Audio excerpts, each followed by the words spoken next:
Hello mga inahan, a day in my life. Ginoo ko noon sa naman taon niya kung balay mga inahan. Oy, tabang. So pauna ni siya mga inahan.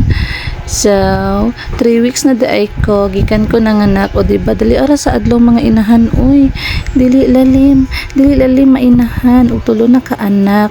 Tapos si pa jud ko mga inahan mo na nga hinahinay lang ko sa paglihok dara no. Kaya nagwashing ko dara mga inahan.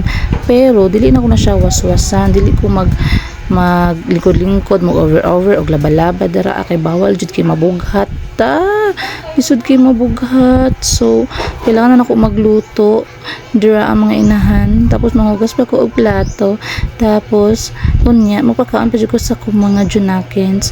So yun ani ang kahimtang no sa usa ka inahan. Dili jud lalim, Ginoo ko tabang.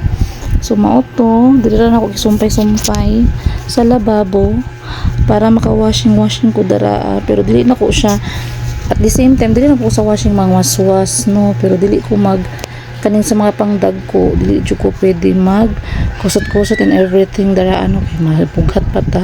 So mao to, nakaluto na ko dayon og kay bangus man ang paborito sa akong mga anak.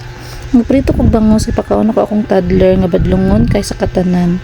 Pagkahuman, natulog pa man si Bibi sa karyas, nagpadidi na pug ko ani isa ka badlongon kay matugong daw siya sumaw.